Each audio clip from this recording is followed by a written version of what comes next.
지날 때, 고통의 밤을 지날 때라는 제목으로 말씀 나눌 때에 하나님께서 은혜 주실 줄 믿습니다. 우리 앞뒤 좌우로 한번 인사하시겠습니다. 당신은 복 있는 사람입니다. 네, 아멘. 하나님의 복이 있는 귀하신 성도님들이십니다. 오늘 시편 세 번째 시간입니다. 세 번째 시간, 1편과 2편을 통하여서 복 있는 사람은 어떠한 사람이고 또 어떻게 살아야 하는가, 1편과 2편 말씀을 통해서 우리가 살펴보았는데요. 오늘 우리가 살펴볼 시편은 1편과 2편이 말씀드렸던 대로 이 시편 150편의 뚜껑과 같은 역할을 하는 시편입니다. 바로 시편의 서론이 1편과 2편이에요. 이제 3편부터는 시편의 본론이 시작된다라고 생각하시면 되시겠습니다. 말씀 나눌 때 은혜 주실 줄 믿습니다. 자, 인생을 살아가다 보면은 때때로 우리는 우리가 감당할 수 없는 위기와 어려움을 만날 때가 있습니다. 우리는 세상에 대한 걱정과 염려 때문에 가끔씩은 뜬 눈으로, 그 위기 때문에 뜬 눈으로 밤을 지새우는 경험을 한 번쯤은 다 해보셨을 것입니다. 누워 있어도 잠이 안 오고 몸은 피곤한데 내 앞에 닥친 위기로 인하여서 걱정이 되고 염려가 되고 불안이 되고 근심이 쌓이다 보니까는 우리가 잠을 못 자기도 하지요. 그러나 그럼에도 불구하고 우리가 소망을 품을 수 있는 까닭은 바로 내가 가장 깊은 고난 속에 있는 그 순간에도 하나님께서 나와 함께 하시기 때문에 우리는 고난의 순간에서도 소망을 품을 수 있게 된다라는 거죠. 또한 우리에게는 믿음이 있습니다. 고난을 지나고 있는 우리를 하나님께서 외면하지 않으시고 그 위기에서 우리를 건져내실 것이다 라는 그런 믿음의 확신이 우리 가운데 있지 않습니까? 그러기에 이 오늘 시편 3편 말씀을 통하여서 우리와 언제나 함께하고 계시는 하나님을 만나게 되기를 주님의 이름으로 축복합니다. 자, 말씀드렸던 대로 시편의 서론이 1편과 2편이에요. 자, 복습해 볼까요? 1편에서 중요한 두 가지 용법. 계속 반복하니까 이제는 기억하시겠죠? 라고 여쭤보면은 여전히, 그것이 막 떠오르는데, 그죠? 수동태 용법과 미완료 용법으로 복 있는 자에 대해서 설명을 해드렸습니다. 자, 그리고 시편 2편에서는 네 가지 연으로 되어 있다라고 말씀드렸어요. 그죠? 첫 번째, 대적, 두 번째, 진노, 세 번째, 왕권, 네 번째, 요거를 연결해서 생각하면 돼요. 나에게 대적이 있으니까, 내가 하나님을 대적하는 자가 되니까 하나님으로부터 뭘 받아요? 진노를 받고, 진노를 받게 되었던 이유는 하나님의 왕권을 인정하지 않았기 때문에 진노를 받은 거죠. 자, 그렇다면은 어떻게 해야 될까요? 왕권을 인정하니까 순종의 삶을 살아야 된다. 이렇게 2편까지 정리를 했습니다. 자, 이제 시편 3편은 시편의 본격적인 시작이다라고 보시면 되시겠습니다. 이 시편 3편은요, 다윗이 그의 아들 압살롬을 피할 때에 지은 시라고 표제어에 그렇게 나와 있습니다. 그런데 이 시편 3편은 또 다른 이름이 있어요. 아침 찬송시. 다윗의 아침 찬송시라는 이름이 있습니다. 가수 이승철 씨 아시죠? 가수 이승철 씨가, 저는 기독교인인지 몰랐는데 말씀을 준비하면서 자료를 인터넷에서 검색하다 보니까는 이승철 씨가 기독교인인가 봐요. 이 시편 3편으로 찬양을 불렀더라고요. 아침에 노래라는 제목으로. 가수 이승철 씨가 아침의 노래라는 제목으로 찬양을 불렀는데 가사가 되게 은혜롭더라고요. 하여튼 기독교인인지는 모르겠지만 일단은 노래를 잘하니까 마음에 감동도 되고 은혜도 되고 그렇더라고요. 자, 그래서 이승철 씨가 불렀던 아침의 노래라는 이 찬양도 이 시편 3편을 배경으로 하고 있는 찬양입니다. 시편 3편에 나와 있는 이 시를 가지고 가사를 써서 불렀습니다. 자, 그렇게 시편 3편은 다윗의 시인데 자신의 아들 압살롬을 피해 다닐 때 지은 시다라고 이야기하죠. 자, 이런 표제어는 전통적으로 이 시편의 저자가 누구인지를 알려줌과 동시에 이 시편을 지을 때 그 저자가 어떤 상황에 처해 있었는가, 그것을 쉽게 이해할 수 있도록 잘 알려주고 있습니다. 자, 그래서 이 시편 3편은 아침 찬송시라고도 불리는가 하면은 또 다른 이름이 있어요. 바로 탄원시라는 이름이 있어요. 탄원시. 하나님, 저는 왜 이렇게 살아야 돼요? 하나님 앞에 막 탄원서를 쓰는 그 마음으로 쓴 시가 시편 3편입니다. 자, 그렇게 본론을 시작하면서 이 탄원시로 시작하는 이유가 무엇일까? 한번 생각해 볼 필요가 있겠죠. 그죠? 예. 왜 탄원시로 이 본론이 시작이 되어질까?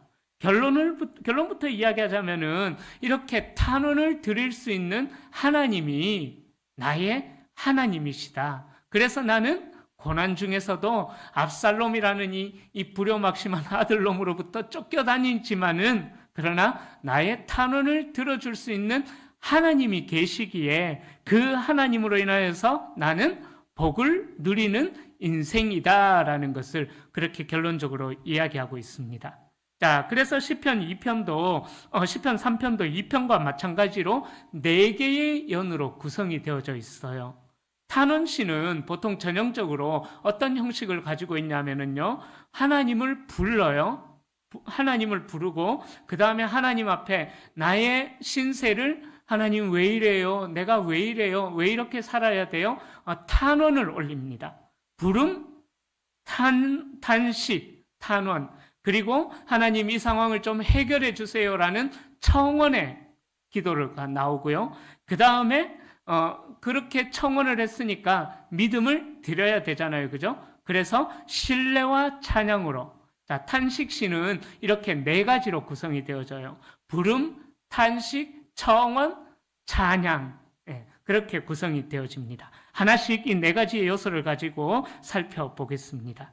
자, 첫 번째 연인 1절과 2절은요, 부름과 탄식을 노래하고 있습니다. 바로 대적들의 조롱을 받았기에 하나님 좀 돌아봐 주십시오. 내 형편 좀 이해해 주십시오. 그렇게 하나님을 부르고 그리고 이어서 탄식을 하는, 대적들이 나를 짓누르고 있다는 그런 탄식을 하고 있습니다. 1년인 1절과 2절에서는 부름과 탄식이 나옵니다.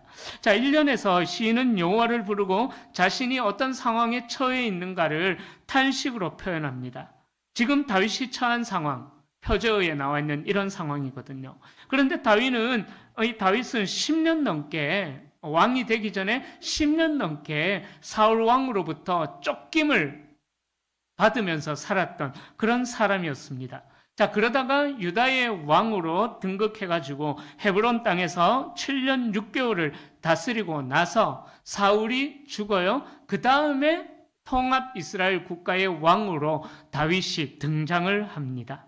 이제 다윗의 적들은 대부분 다 진멸되었습니다. 다윗에게 더 이상 어려움이 일어날 이유가 없습니다. 그런데 그 밧세바를 범한 그 사건의 범죄가 다윗이 통일 왕국으로 왕국의 왕으로 등장하고 나서 그 범죄에 대한 하나님의 심판이 시작이 되는 거예요. 그 심판의 시작이 누구냐? 바로 압살롬, 자신의 아들 압살롬으로부터 쫓겨다니는 그런 신세로 전락해버린 것입니다. 이제는 사울이 죽음으로 인해서 이제는 적이 없을 것 같았는데, 다윗이 평안할 줄로만 알고 있었는데 또 적이 생겼다라는 거죠. 그런데 오늘 본문에서는 대적이 어찌 그리 많은지요, 압살롬 한 사람만 두고 이야기하는 게 아니에요. 그러니까 다윗은 동서남북 뺑뺑 돌아봐도 자기의 대적이 자기 주변에 둘러싸여 있다라는 그 고백을 하고 있는 것입니다. 그래서 다윗은 아침에 일어나서 하나님께 기도하는 거예요. 자, 1년에서 가장 많이 쓰인 표현이 많다라는 1절과 2절에서 많다라는 표현인데요. 이 표현은 모든 대적들, 다윗을 대항하는 모든 대적들을 가리키는 데 사용이 되어집니다. 자, 그런데 이 대적들이 보여주는 위력은요, 숫자에만 있는 것이 아닌 거죠. 바로 우리의 마음이 상할 때 나를 대적하는 자들이 많다라는 것입니다. 우리의 마음이 상할 때, 그죠? 자, 대적들의 숫자가 적다 할지라도 그 대적들이 하는 말 때문에 내 마음이 상할 때가 있잖아요. 그죠? 오늘 본문에서도 다윗의 대적들이 하는 말을 듣고 그 마음을 하나님 앞에 탄식하고 있는 거예요. 예. 이 많다라는 표현은 숫자를 이야기하는 것이 아니라 그 대적들이 하는 말들 때문에 내 마음이 완전히 무너져 버리는 상황이 되었다라고 그렇게 이야기를 다윗이 하나님 앞에 탄식을 부르짖고 있는 것입니다. 그 대적들은 어떻게 이야기할까요? 보면은 하나님께 구원을 받지 못한다 하나이다. 그죠? 2절에 그 대적들이 다윗을 향해서 이야기하기를 너는 하나님으로부터 구원을 받지 못한다라는 거예요. 그런데 다윗은 어떤 사람이었어요?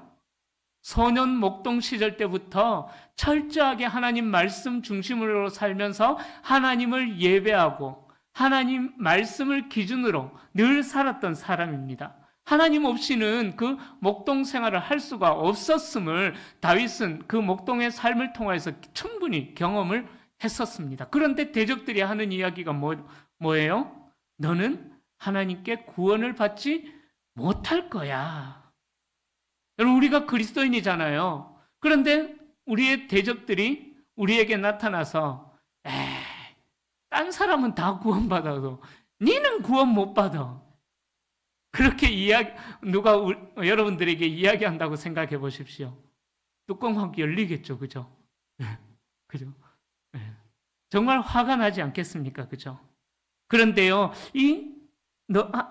그는 하나님께 구원을 받지 못한다. 이렇게 번역이 되어져 있는데요. 이 2절에 해당하는 원문을 히브리어 그대로 직역을 하면은요, 어떻게 해석을 하냐면은 하나님에게 그를 위한 구원이 없다라는 번역이 바로 히브리어 원문을 번역하는 거예요.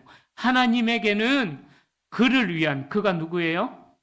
다윗. 하나님에게는 다윗을 향한 구원이 없다라는 거예요. 안 그래도 대적에게 쫓겨서 절망 가운데 있는데 대적들이 다윗을 두고 이야기를 해요.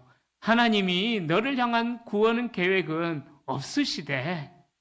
야, 다윗, 너는 하나님 중심으로 산다고 살았지만은 그러나 하나님은 너를 안중에도 생각하지 않는데 너를 향한 구원 계획은 없으시대. 그러니까 다윗의 사기를 꺾으면서 빈정거리면서 조롱하는 대적들의 말이라는 거죠. 여러분, 이 말이라는 게 정말 무서워요. 그죠? 그죠? 말 한마디로 사람을 죽이기도 하고 살리기도 하지 않습니까? 사무엘상 17장에 보면은 골리앗이 이스라엘의 군대를 위협할 때 어떻게 위협합니까? 이 말로 이스라엘 군대를 조롱하면서 도전하는 모습이 사무엘상 17장에 나오잖아요. 그죠? 자, 그 골리앗의 말을 듣고 모든 이스라엘 백성들이 두려움에 벌벌 떠는 그런 모습이 나오죠. 또 말에 두려움이 나오는 사건이 12명의 정탐꾼 중에 10명의 부정적인 보고, 12명이 똑같이 가나안 땅을 보고 왔는데 그 중에 10명은 부정적인 보고, 메뚜기 컴플렉스를 이야기하죠. 그죠? 그러니까 그 말을 들을 때에 이스라엘 백성들의 간담이 녹았다라고 이야기를 하거든요. 그러니까 그 잘못된 말 한마디 때문에 이스라엘 백성 전체가 하나님으로부터 싸그리 진멸당하게 되는 그런 당할 뻔한 위기가 일어났다라는 거죠. 자, 이 모든 것들이 우리의 말로부터 시작이 되어졌다라는 것입니다.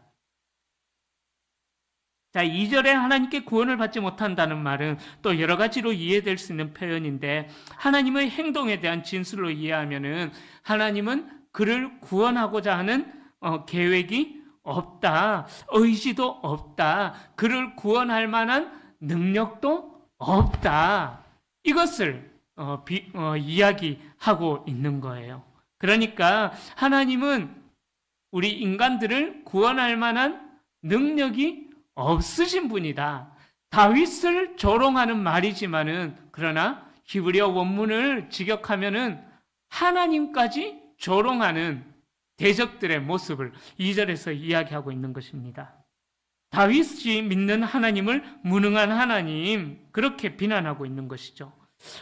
다윗에게 문제가 있거나 그가 죄를 지었기 때문에 하나님이 구원하지 않으신다면 뭐 어쩌겠어요, 그죠? 그런데 이 대적들은 다윗 한 사람만 조롱하는 것이 아니라 다윗이 그렇게 신뢰하고 있었던 하나님도 조롱을 하고 있다라는 거예요.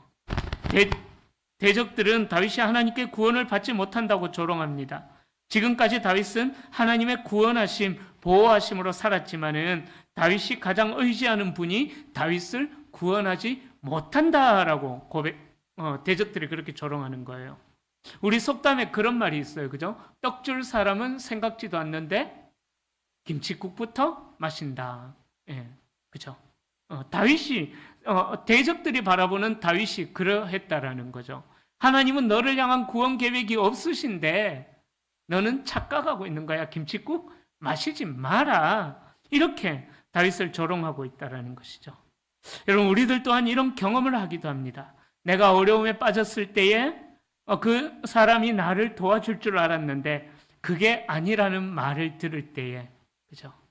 내가 의지할 그 사람이 나의 의지의 대상이 아니다라는 말을 들었을 때에 우리가 얼마나 마음이 많이 무너집니까? 그죠? 자, 다윗이 그런 상황에 빠진 것입니다. 자, 두 번째 연에서는 확신의 고백, 첫 번째 확신의 고백을 하고 있어요. 바로 응답하시는 하나님에 대해서 다윗이 찬양을 하고 있습니다. 자, 그런 절망적인 상황에서 다윗은 어떤 고백을 할까요? 자, 사람이 큰 고난에 빠지게 되었을 때에 우리가 기도한다라고 하지만은 정말 큰 고난에 빠지게 되면은요, 어떤 때는 솔직하게 기도할 힘도 나지 않을 때가 있지 않습니까? 여러분들은 어떠셨는가 모르겠는데 저도 제 마음이 굉장히 어려움에 빠질 때에 기도도 안 되고요, 앉아 있어도 말씀을 보는데 흰 것은 종이요 까만 것은 글자, 더 이상 안 봐지더라고요. 그죠? 그만큼 다윗도 이제 그렇게 마음이 많이 무너져 있는 그런 상황입니다. 자, 그런 상황에서 다윗은 하나님에 대한 확신을 3절부터 고백하고 있습니다. 다윗의 기도가 반전이 일어나죠. 그의 첫 고백은 3절에서 어떻게 고백합니까? 아니요, 그 앞에. 주는 나의 방패, 그 앞에. 그죠? 이걸 먼저 보셔야 돼요. 여호와여, 여호와여, 확신에 찬 고백으로 하나님을 부르고 있다라는 거예요. 그러니까 2연은 3, 4절 2연은요, 시인의 첫 번째 확신의 고백으로 응답하시는 하나님에 향한 신뢰를 다윗이 가지고 있다라는 것입니다. 3절은 매우 특징적인 표현으로 시작하는데요, 우리가 보고 있는 개역 개정 성경에서는 빠져있는 번역이 있습니다. 바로 히브리어로 베아타 아도나이라는 단어가 빠져 있어요. 이 베아타 아도나이를 영어로 이야기하자면은 but you, but, you, 이 단어가 앞에 빠져 있어요. 그러나 당신은, 이 말이 3절 앞부분에 우리 개역개정에는 빠져 있습니다. 그러니까 3절, 4절 말씀을 읽을 때에 여호와여 여기부터 시작하는 것이 아니라 그러나 당신은 여호와이십니다. 그래서 그 여호와는 나의 방패시고 나의 영광이시요, 이렇게 3절을 읽으셔야 되는 거예요. 자, 다윗은 대적들의 무서운 공격 앞에서 눈을 돌려서 하나님을 바라보는 모습을 보여줍니다. 우리에게도 이런 확신이 있기를 축복합니다. 세상의 여러 환경들은 우리의 마음을 짓눌러서 우리가 절망에 빠지게 만듭니다. 그러나 그러한 때에 우리는 믿음의 확신을 가지고 담대하게 선포할 수 있기를 축원합니다. 한번 연습해 볼까요? 제가 설교 준비하면서 그런 생각을 해봤어요. 어떻게 했냐면, 왜 랩 아시죠? 랩. 젊은이들이 하면서 막 하여튼 북치기 박치기 하면서 랩하는 거 있잖아요. 저도 한번 연습해봤는데 조금 뻘쭘하네요. 해보려니까는. 왜 그런 거 있잖아요. I say 그러나 you say 당신은 막 이렇게. 좀 그렇습니까? I say 그러나 you say 당신은 이렇게 하는 거예요. 자, 제가 먼저 그러나 하면은 여러분들은 뭐예요? 아니, you say가 아니라 당신은. 네, I say 이거 제가 부끄러워서 못 하겠습니다. 네, 자, 제가 그러나 하면은 여러분들은 당신은 하는 거예요. 자, 그러나 한 번 더. 그러나 이 고백이 있어야 되는 거예요. 어떻게 연습할까요? 자, 이제는 여러분들이 제가 뭔 말을 하면은 여러분들은 그러나 당신은이라고 외치는 거예요. 자, 세상은 나를 절망에 빠지게 만듭니다. 아멘. 세상은 나를 더 이상 일어설 수 없게 만듭니다. 사람들은 하나님이 어디 있느냐면서 나를 무시하고 조롱하고 짓밟습니다. 할렐루야. 이 믿음이 우리에게 있어야 됨을 다윗이 고백하고 있다라는 것입니다. 우리는 보통 위기의 상황이 되면 나를 도울 수 있는 사람들을 먼저 떠올립니다. 그 사람을 찾아가서 하소연하기도 합니다. 그러나 하나님께서는 시편 말씀에도 이야기하기를 도울 힘이 없는 인생을 의지하지 말라라고 그렇게 말씀하셨어요. 오직 하나님만을 의지하고 담대하라라고 말씀하셨습니다. 로마서 10장에서도 그렇게 말씀해요. 주의 이름을 부르는 자는 어떻게 돼요? 구원을 얻으리라. 아이고, 막 생각이 안 나요. 그죠? 주의 이름을 부르는 자는 구원을 얻으리라. 로마서 10장에서도 선포하고 있거든요. 그러기에 여러분들, 우리의 마음을 짓누르는 그런 상황이 우리에게 덮쳐올 때마다 할렐루야! 이 외침을 외치면서 하나님을 향한 신뢰를 표현할 수 있기를 축원합니다. 그러나 당신은, 이게 별것 아닌 것 같지만은요, 절망의 상황에 빠졌을 때에 진짜 뭐 이렇게 말씀드려서 하여튼 좀 표현이 그렇지만 미쳤다 생각하시고 그러나 당신은, 갑자기 한 목사님이 생각이 나네요. 막 매 설교 때마다 와 하여튼 소리치는, 예. 한 목사님처럼 그렇게 소리치는 거예요. 어떻게 해요? 할렐루야. 예. 자, 시인은 1절과 2절에서 세 번이나 반복된 많다라는 그 표현에 맞추어서 3절과 4절에서도 그러나 당신은 어떤 분이시다라는 것을 이야기해요. 그 세 가지 고백을 드리는데 3절과 4절에 보면은요, 여호와는 나의 방패시요, 나의 영광이시요, 나의 머리를 드시는 자시다라고 그렇게 고백하고 있습니다. 자, 뭐 방패나 영광은 아시겠죠? 여기서 머리를 든다라는 이 표현은요, 어떤 의미가 있냐면은 이전의 지위를 회복해 주겠다, 그런 의미예요.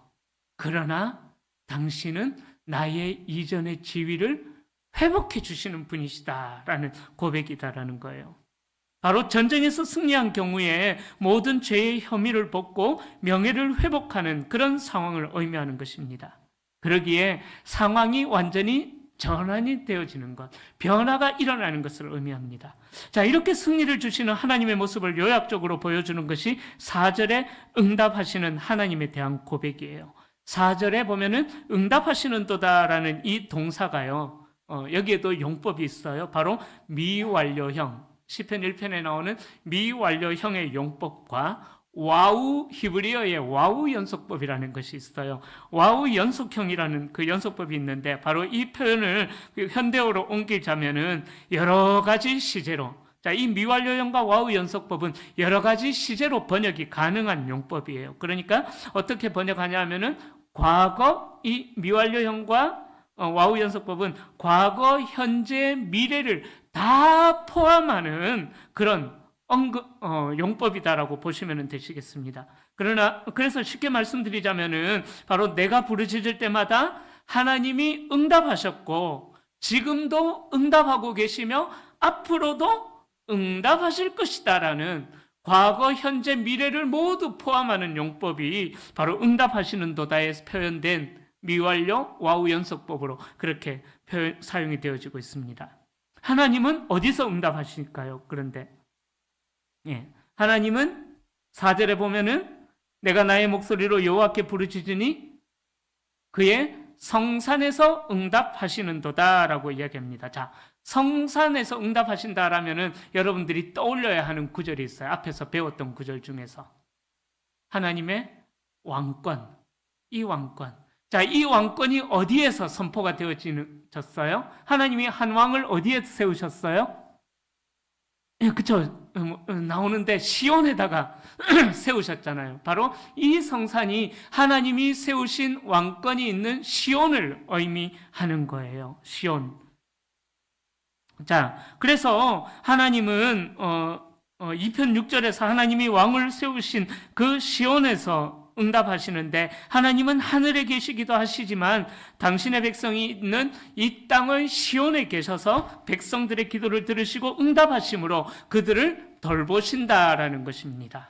자, 그렇게 두 번째 연에서는 바로 확신에 찬 고백으로 응답하시는 하나님을 찬양하고 있고요. 그리고 세 번째는요, 3년인 5절과 6절에서는 동일하게 2연에서도 고백하고 있는 확신의 고백, 두 번째 확신의 고백을 하고 있는데 붙드시는 하나님. 5절과 6절에서는 붙드시는 하나님에 대하여서 확신에 찬 고백을 하고 있습니다. 3년에서는 그렇게 해요. 2연에서는 시인의 고백이 먼저 나오는데요. 그 근거가 되는 하나님의 행동이 먼저 서술되었다면은 3년에서는 이제 순서가 바뀌어져요. 다윗은 하나님이 위기에서 보호해 주시는 방패일 뿐만 아니라 모든 위기를 물리쳐 주시는 창과 검이 되어 주셨다라는 것을 2연에서 고백했습니다. 그래서 3년에서는 고백하는 것이 뭐예요? 내가 5절 내가 5절 내가 누워 자고 깨었으니, 그죠? 사실 이런 상황이 쉽지가 않죠. 천만인이 나를 둘러친 그런 대적에게 휩싸인 그런 상황에서 편안하게 누워 잘 수가 있다라는 것, 거의 불가능한 상황이잖아요, 그죠? 그런데 다윗은 2연에서 그렇게 고백을 했잖아요. 하나님이 나를 위기에서 보호해 주시는 방패가 되시기 때문에 내가 두 발 뻗고 편안하게 누워 자고 또 아침에 편안하게 깰 수가 있다라는 것을 고백하고 있는 거예요. 내가 누워 자고 깨었으니 그 이유가 뭐예요? 여호와께서 나를 붙드심이로다. 그래서 내가 편안히 누워 자고 깰 수가 있다라는 것입니다. 다윗은 5절에서 눕고 자며 깨어난다고 이야기해요. 이 말은 어떤 의미가 있냐면요, 우리의 일상이 계속해서 지속되어지고 있다라는, 우리의 평범한 일상이 계속 하나님의 보호하심 아래 대적이 나를 둘러싸도 계속 되어진다, 그런 의미가 있습니다. 바로 나의 삶을 지탱해 주시는 분이 여호와이심을 시인이 분명하게 확신으로 고백하고 있는 거예요. 그래서 6절에서 천만인이 둘러싸서 나를 공격한다고 해도 나는 두려워하지 않는다라고 그렇게 다윗이 고백하는 거죠. 다윗이 고백하는 하나님은요, 자, 내가 누워 자고 깰 때 나의 보호자, 나의 방패가 되어주시는 하나님이다. 그러니까 다윗이 고백하는 하나님이 저 멀리, 하늘에 멀리 떨어져 있는 분이 아니라는 고백이에요. 늘 내 옆에.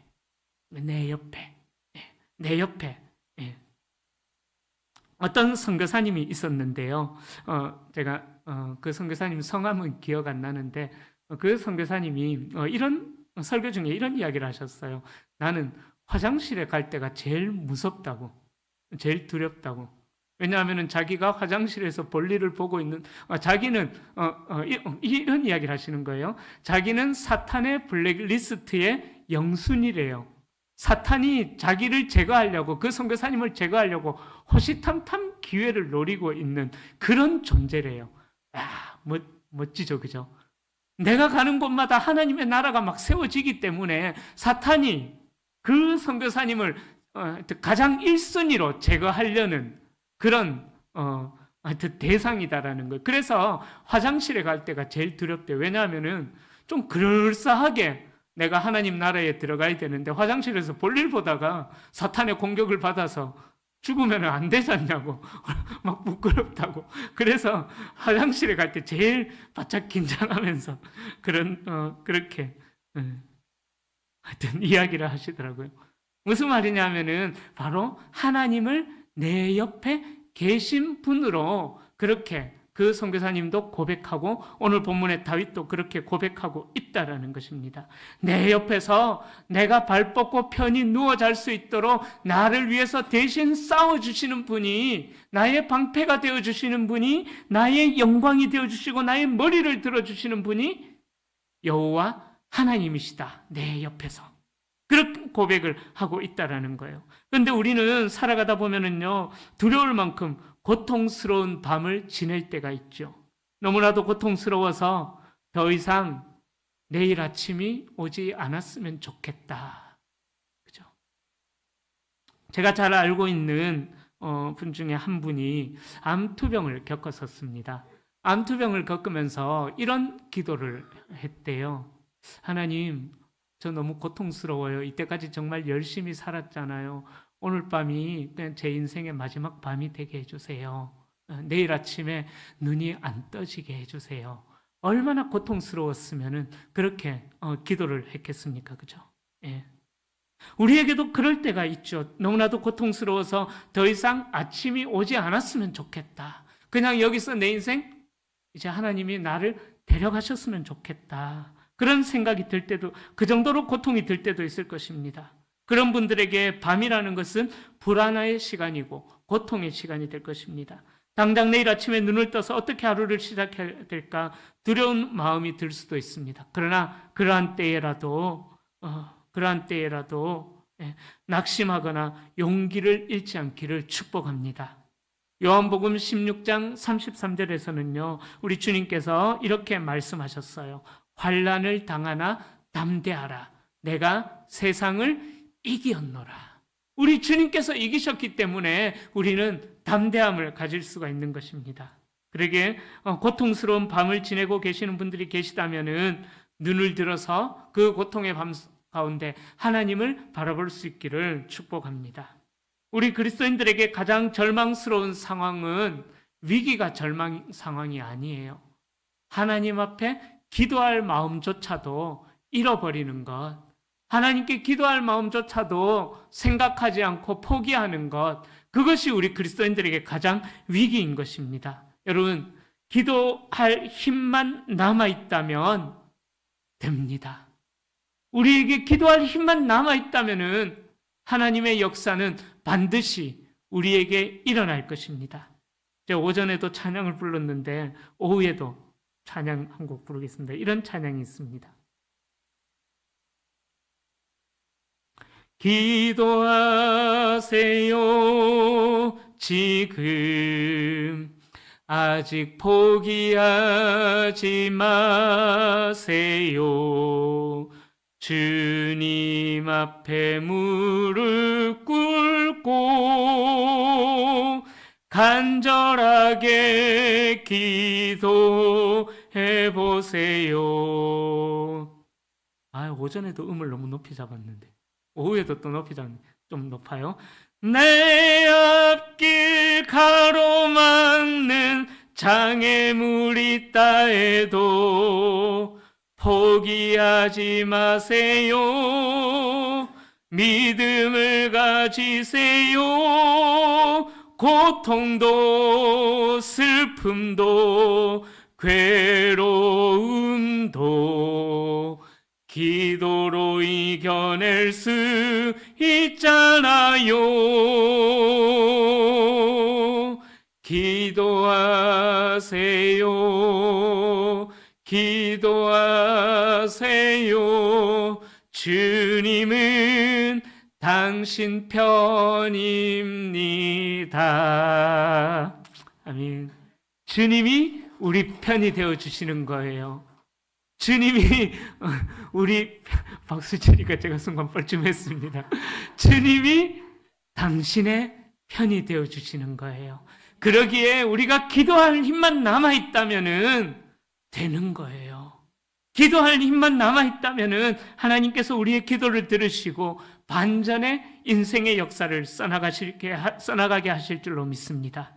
기도함으로 그 평안을 누릴 수 있기를 축원합니다. 마지막 네 번째 예언인 7절과 8절, 이제 청원이 나옵니다. 하나님을 향한 청원이 나와요. 그 청원은 어떻게 나오느냐? 여호와여 일어나소서, 나의 하나님이여 나를 구원하소서. 이 마지막 간구를 사연에서 드리고 있습니다. 다윗은 자기의 군사력에 마음을 두지 않아요. 다윗은 충분히 자기에게 반란을 일으켰던 압살롬의 세력을 진멸할 정도로 충분한 군사력을 가지고 있었습니다. 그러나 다윗은 자기의 군사력을 의지했던 것이 아니라 자신의 운명을 여호와 하나님께 맡겨드리고 있는 거예요. 그래서 다윗은 하나님의 이름을 부르며 도움을 요청해요. 여호와여 일어나소서, 나의 하나님이여 나를 구원하소서. 바로 하나님이 하늘 보좌에서 일어나셔서 나는 안 싸울 테니까 하나님이 대신 전쟁해 주십시오. 하나님이 대신 싸워 주십시오. 마지막으로 다윗이 이렇게 하나님 앞에 고백하고 요청하고 있는 거예요. 나에게도 군대가 있지만 저 아들 반란을 일으킨 압살롬을 충분히 제압할 능력이 나에게도 있지만, 그러나 나의 군대는 나의 밑에 내 휘하에 있는 사람이 아니라 나의 군사력은 하나님이십니다. 나의 군사력은 하나님이십니다. 다윗이 그것을 고백하고 있다라는 거예요. 하나님의 공의로 그 대적들을 심판하시기를 청원하고 있다라는 것입니다. 자, 여호와여 일어나소서, 이 외침은요, 언제 이스라엘 백성들이 외쳤냐면요, 하나님의 법궤가 이동할 때에, 하나님의 법궤가 전쟁터로 나아갈 때에 이스라엘 백성들이 법궤를 따라가면서 여호와여 일어나소서, 법궤를 앞장 세우고 백성들은 뒤를 따라가면서 여호와여 일어나소서라고 그렇게 외치는 외침이었거든요. 그러니까 그 외침에는 방금 말씀드렸던 것처럼 하나님이 대신 싸워주시기를 요청하고 있는 그런 간구였다라는 거예요.